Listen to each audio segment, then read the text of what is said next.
Ladies and gentlemen, please welcome General Manager Security, Steve Firestone.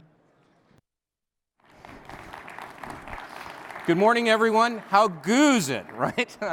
That was a great keynote that Mike did. And what I wanted to start with, we've had a great year. Last year we talked about securely enabling the business, and this year it's as important as ever.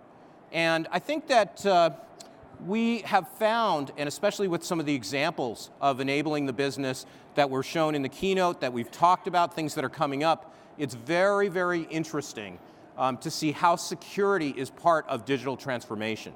So I just want to give a quick little example about digital transformation. So the idea is that we have a brick and mortar company, and they're going to open themselves up through APIs, through other technologies, to be part of the disruptive trends that we're seeing. So security is one of the key obstacles and enablers for that. So if you were to ask people, can I put my data elsewhere? Can I let everybody have access?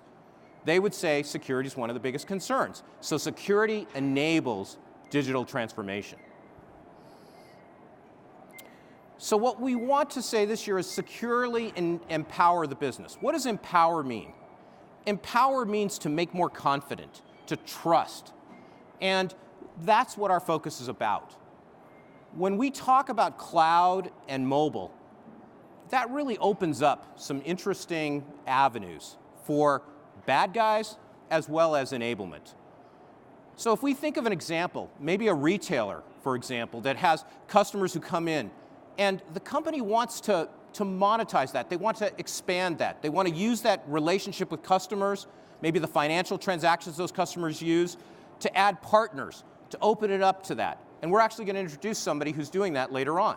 You've also heard and seen in the keynotes other businesses that are really being rewritten by software. So cloud and mobile open up these new attack vectors. And what does that look like?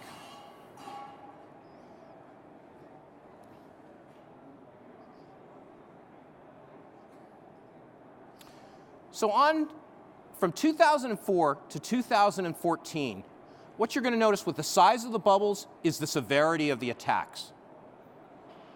And another thing you might notice up here is the repeat patterns. So a company that might have found a way to keep themselves secure in 2006 has a problem in 2010, maybe another problem in 2012. Well, why would that be? Employees change. Technologies change.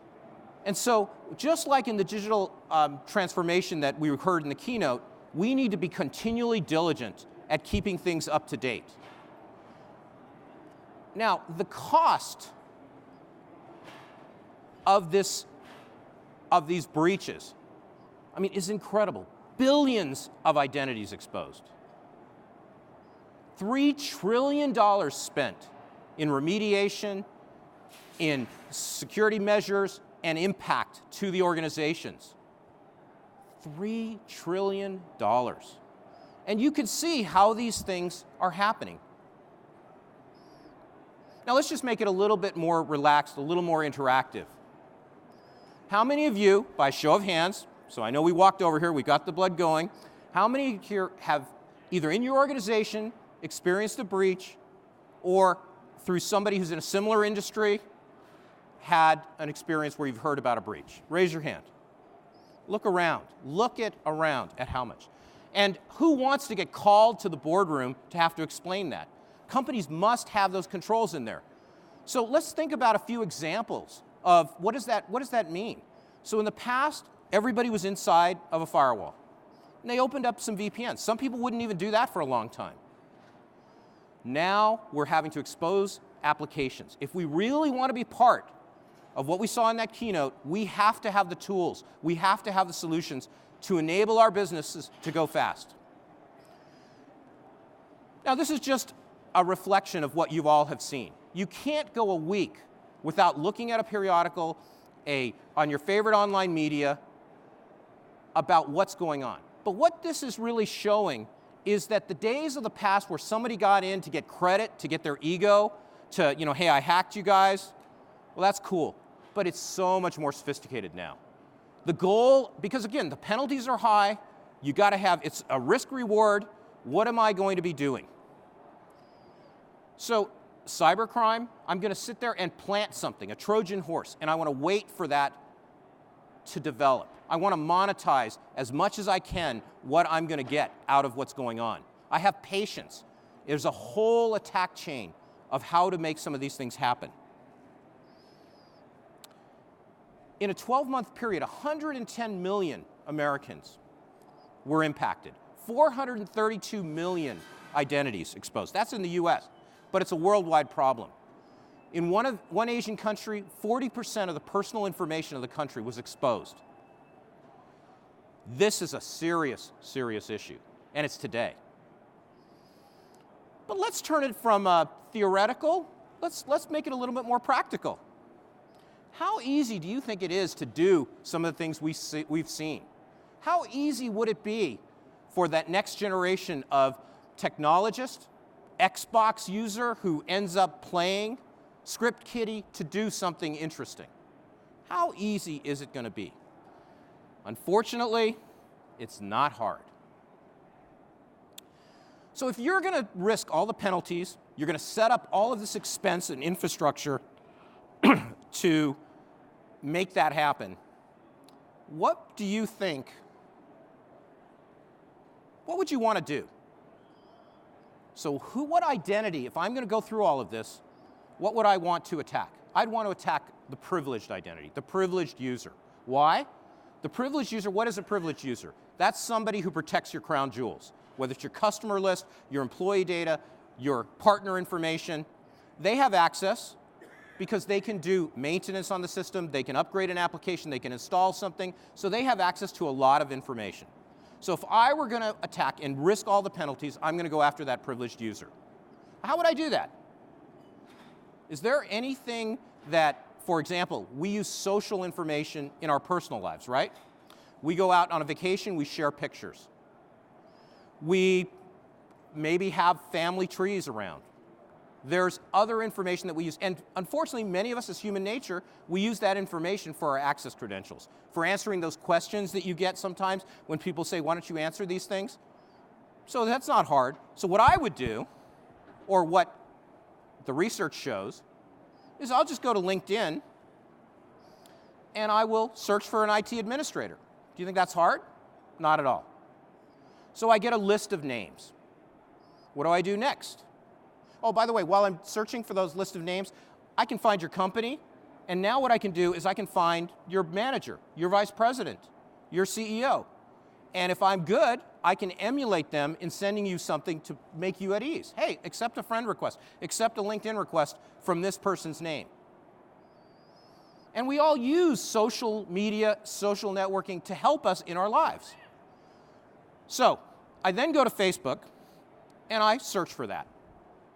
No problem, I can get that information. Now, many of us, we're security professionals. Hopefully we have turned off our public profile information. Better yet, some of the customers that talk to me, they have company policies that say no LinkedIn, no Facebook. I was talking with a government contractor. That's part of this, we get the training as employees in a company, and they say, please don't do this, please don't do that, whether it's HR policies, but security policies will say you can't do that. Doctors, a psychologist, a mental health professional, really doesn't want their patients to find out about it. So what do? Naturally, right? What they might do is, my name is Steve Firestone, right? So I create a Facebook account called Steve Goodyear. Do you think the bad guys can't figure that out? Better yet, if I know family tree, there's open, on the network, relationships between you and your family. I can look up who your grandfather is. I can look up information about you. Why am I doing that? Because I want to send you a friend request. I want to find out if you have that spoofed ID. And then what my goal is to get information about you that you may have gone on vacation. You may have done your children's sports. And believe it or not, we end up putting access information about our lives that we remember. So that's how easy it is. And that payoff for that admin is incredible. I can pull, now with the request, I can go and I can set the traps. So there are debates. Should we open up things to social media? What should we do in our companies? Security needs to be easy. We need to be able to anticipate that and still help with what's going on. We have to protect that privileged user. We have to protect information, knowing the kinds of attack vectors that are going to be there. And we call that security for the modern era. How are we going to enable the business, empower, securely empower what we're trying to do, the stuff we saw in the keynote, the information about getting mobile apps, about having cloud services. We have to be able to provide the security that does that to give people the confidence. If our data is out on an infrastructure as a service, if we're allowing a lot of people to come from mobile devices, these open up more patterns that allow the bad actors to have more ways to get into us. This is security for the modern era. And to talk about what CA is doing for that, I'd like to introduce our next speaker, Nick Nichols. He's the Senior Vice President, Head of Product Management and Strategy for us. Nick, thank you so much, Steve. I'd like to ask you to share some information about what we're doing to help. Thank you, Steve. So I've had the opportunity to speak with many of you over the last 6 months. And I'm hoping to have the opportunity to speak with many more of you over the next couple of days. But one thing I would like you to consider is how many identities are you really engaging with as part of your business on a day-to-day basis? I think you'd find that the answer is kind of surprising. In fact, when you start looking at it, we often engage with, and depending on the size of the enterprise, we often engage with up to thousands of privileged identities and administrative accounts. You might be dealing with tens of thousands to hundreds of thousands of employee identities. And then when you start talking about social identity and consumer identities, this can go up into the millions. Then we start thinking about this new occurrence of the Internet of Things. We start talking about internet-connected devices and sensors and appliances. When you start to consider all of those identities as part of this mix as well, the number soars into the billions. So when we start to talk about securely enabling the business, it's really about putting the proper controls around managing and protecting these identities.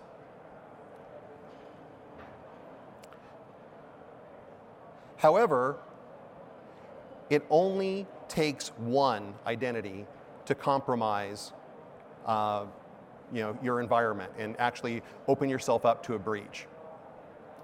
So empowering the business really means that if we can protect and prevent that kind of breach from occurring, if we can make sure that that account isn't compromised, you can protect yourself that much further. And this is what CA is here to help you with. And to give you some examples of this, we've made some significant investments covering two key areas. First, we made an acquisition this summer of Itm. So Itm is a privileged account management company that helps you manage and monitor all of the activities around your privileged identities. And in particular, it extends this out to public and private clouds. Now this is really crucial because it is these very privileged accounts that are the key targets for many of these attacks. So by taking what we've acquired with Itm and combining that with our secure access control capabilities, we are able to help you put some protections in place to help prevent yourself from being dangling out there as breach bait. We've also had a very busy summer. We made another acquisition of Itm Logic. Now, Itm Logic provides access governance capabilities, so this helps you better review and decide what appropriate access should look like. Now, Itm Logic was a very trusted CA partner and helped do many identity management deployments over the years. And with that, they had some interesting ideas, and they created some great innovation around that on top of our technologies. And so now we've incorporated that into our new identity suite. And speaking of that, by leveraging both of these acquisitions, I have two announcements to make. We have two new releases available now. One is with our new privileged access management capabilities, and we've extended this to support VMware NSX. And later today at 2 p.m., VMware and CA together will be hosting a session here to go over the details of that very release. Also, by taking what we have acquired with IDM Logic, we have placed this also into our Identity Suite, and we have released a new version of our Identity Suite that will help you better certify access, review access, and provide self-service for these access requests within your environment. So it really comes down to this. When we're talking about security in the modern era, it really is about, how do we protect ourselves when we are dealing with all of these different changes that are happening in today's world? When you think about a cloud and mobile-based world, the traditional security models just no longer apply. So when you take network security, for example, or you take endpoint security, for example, when the data can be anywhere, where's the perimeter that you can protect with network security? There is no longer a perimeter. When you take endpoint security, for example, well, you're coming in from anywhere. All these different mobile devices out there. Can you lock down every single device? Well, that makes it very, very difficult. So the only thing that you can really tie to is a fundamental understanding of who it is that you're dealing with and what that relationship looks like. So this is why identity is key to security in the modern era.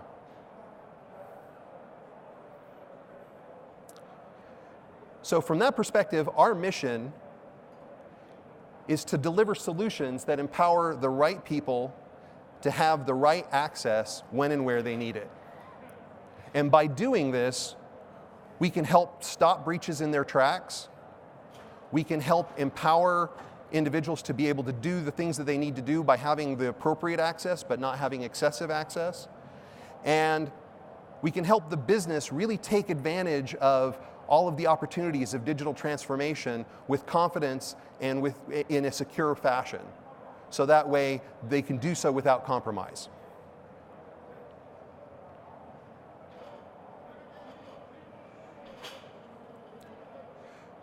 So here are some examples of how we can securely empower the business. First, let's examine, employees and contractors. We need to be able to make that kind of access very easy. So we don't want people waiting around. We want them to be productive right away. And we want to make sure that as they're doing this, that all of the security is in place as part and parcel of these activities. Next, we want to make sure that all of the security is inherent and frictionless. It has to be transparent. It should be part of the fabric. And to securely enable the business and to really facilitate this digital transformation, we can't have security being in the way. We need to not be part of the team that says no, but how do we enable yes, but without compromise? And as we've discussed, we need to protect access for our administrative users and our privileged accounts. But things become even more important when we start to consider the identity of things. Now, when you start looking at the Internet of Things, a lot of times that conversation ends up being, oh, well, that's far off. That's not something that I have to worry about today. Actually, I would disagree. I think this is something that is becoming much more of a concern today. And let me share with you a very specific example, something that you're very familiar with, our cars.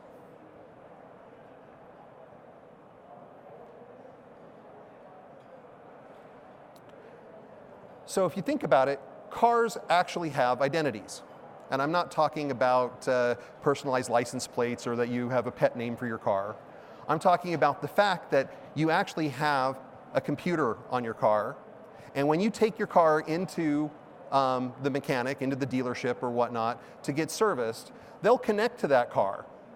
they'll download diagnostics that have been gathering up as you've been driving the vehicle. And depending on what the problem is, they might actually even update and change the control settings on the car. So with that, I mean, you're really talking about this. This is a software platform. This is a computer on wheels. And now even discussions are going on to how we can even upgrade our cars with software downloads, adding new features and capabilities and downloading them just as if you were going to be updating your tablet or your smartphone. So with that, it starts to open up a whole bunch of interesting possibilities. But it also can open up some unintended consequences. So let me show you what I mean, and we'll play a quick video. But like many thousands of Jeeps around the world, it can be remotely hacked over the internet through a cellular connection to its entertainment system that would allow someone to take over its steering, its transmission, and even its brakes. To demonstrate that, I'm going to act as today's crash test dummy and drive it on the highway here in St. Louis, while Charlie and Chris hijacked its digital systems from Charlie's house miles away. They wouldn't tell me what they had planned, but they assured me that it wouldn't be anything life-threatening. So first we're going to turn the fan on him. Yeah, let's turn the fan on, see if he even notices. All right, something just turned on, all the fans and AC and stuff. I didn't do that. And now the air conditioning is blasting, the music is blasting, and I can't see anything because of the windshield wiper fluid. Okay, do it. Do it. Kill the engine. So we're killing the engine right now. It says park sense. Actually can't accelerate. I stomped on the gas, but the Jeep slowed to a crawl. It says 43 miles an hour, but I'm not going that fast. Guys, I'm stuck on the highway. I don't know, I think he's panicking. Guys, I need the accelerator to work again. Seriously, it's dangerous. I need to move. After their stunt on the highway, Chris and Charlie still wanted to show me a couple of other tricks. Below a certain speed, they can control the Jeep's steering as long as it's in reverse, pop its locks, mess with the speedometer, and, of course, disable the brakes. Okay, hold on tight. Hold on. Oh, he's not getting out of that.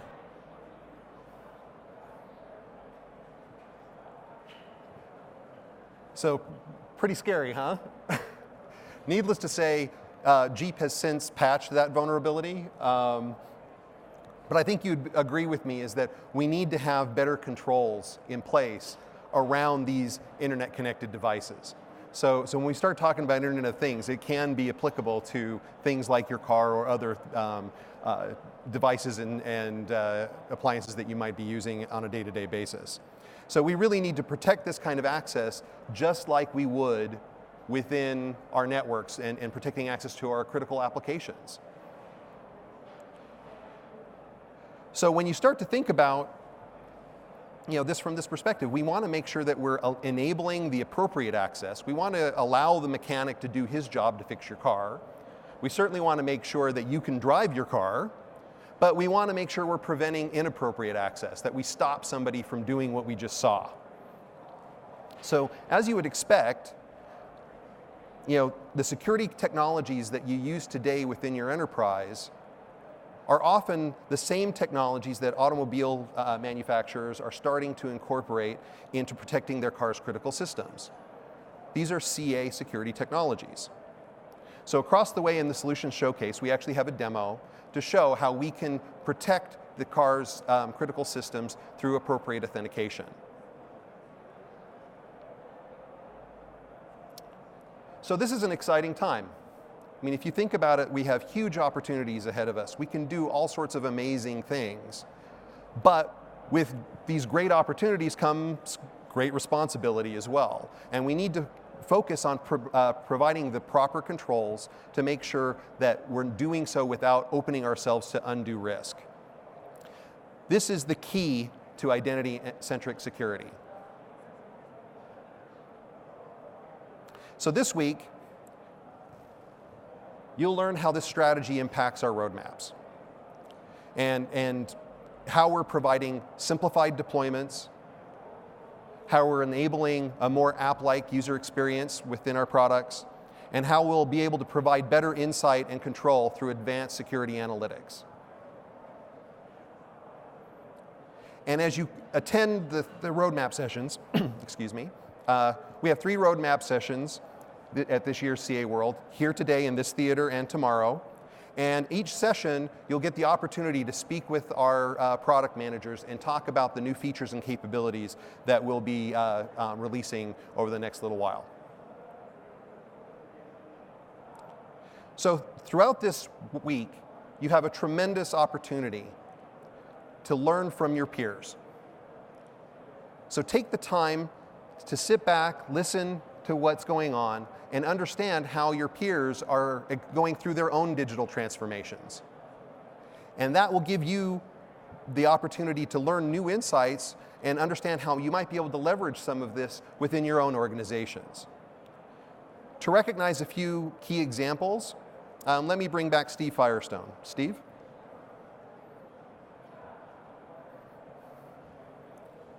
Thank you, Nick. We are proud to have gone through an exhaustive process to select 3 candidates and give 3 awards today. The VIP awards, nice play on words, right, for vision, impact, and progress.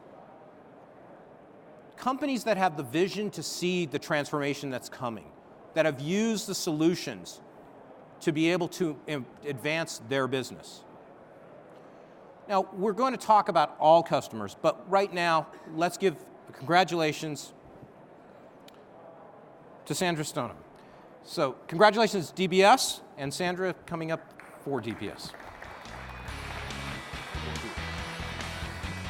We're going to go on this mark and take a picture here. Right here. Now, DBS talks about itself as the safest bank in Asia. They are using our single sign-on and our identity management solutions to be able to advance the agenda of what's going on. So congratulations, DBS, congratulations, Sandra, and thank you so much for coming.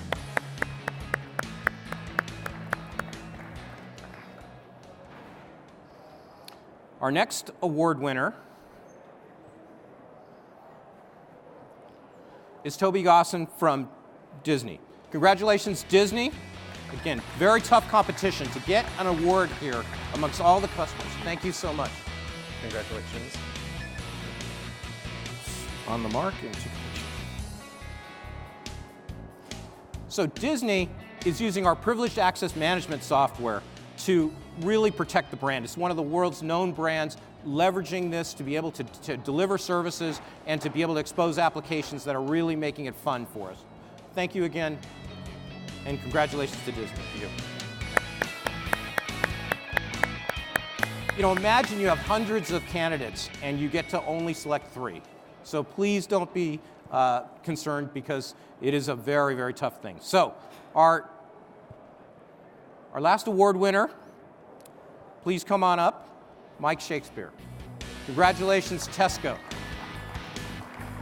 Congratulations. Let's go on the mark there.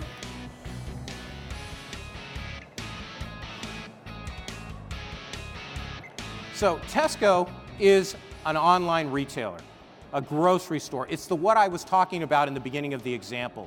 They leverage our solutions to be able to make their business grow. They are the largest UK retailer and one of the largest online retailers in the world. They have taken this suite of products to protect and enable their business for partners, to leverage the employees, to do the financial transactions, and really appreciate it. Thank you again. Thank you. Congratulations, Toby. Congratulations, Mike, and congratulations, Sen. And congratulations, of course, to the companies that you represent and for all that you do to partner with us. Now, I want to thank all of you for taking the time to come here and for all of the exceptional work you're doing. I think when we talk about digital transformation, hopefully today we've lined up enough of a message where you can see how when you expand out your businesses, as you create the digital identity that helps the digital transformation, as you saw some of the things that are going on, you can recognize that the future is now. Now, to validate some of that, go out into the hall and talk with some of the partners. They take a unique view. One of the things that CA Technologies is big on is a heterogeneous, open environment to be able to allow people to work together. In many of our organizations, we're going to have to play nice. We're going to have to work together to deliver solutions, to innovate solutions together, and these partners have come all the way to help us to share how we can enable each other's technology to provide the solutions for all of you. So please go out and see them. And also, we have a number of really amazing demos out on the showroom floor today as well. So I encourage you to go and take a look and see exactly, some of these things are new technologies that we're showcasing, as well as getting a feel for how we're simplifying our offerings and how we're providing a much greater customer experience as part of this. So please check them out. So I wanted to summarize a little bit about the digital transformation. And I also want to focus, though, on that customer experience. Our promise to you to be a trusted advisor, to work on the things that Mike talked about in the keynote, about quality, about trust. You're going to see examples out there on how we can lower the operating costs here so that you can do things. Let me give you a promise that we are going to work to earn that, to partner with you, and to enable your businesses and securely empower the kinds of things that you're talking about. And I think that validation is going to be you. We're going to meet with several of you. We have met with you. Feel free to ask questions. Feel free to share. Feel free to challenge us as how we can help you to make this week the best week that you've had with CA Technologies. Now, as we think about all of the things that we've provided for you to take advantage of it, of what we have to enable your businesses, I just wanted to recap a few easy examples of the things that you saw. So you saw a connected car. You saw an Internet of Things. That's something we have to work with. You saw analytics in terms of what kinds of things we'll do in an identity solution. You're going to get to see presentations later about these solutions. Think about how we've tied the message of security in the modern era together to each of the proof points, and then think about how rapidly we have to do something. And I'll leave you with this message, and you can't rewrite your applications. Many of us, it's a challenge to upgrade, to get the right downtime to be able to upgrade our applications, much less rewrite them if we're going to keep up with what's happening in the disruption. The ability to use APIs to map to existing infrastructure, to understand the security policies that are there and enable us is critical. The knowledge that we're protecting that privileged user, that we're opening and protecting at the same time is really important. So I want to basically close with saying we're securely empowering the business, and thank you all for coming, and I hope you have a great show. Yes, enjoy the show.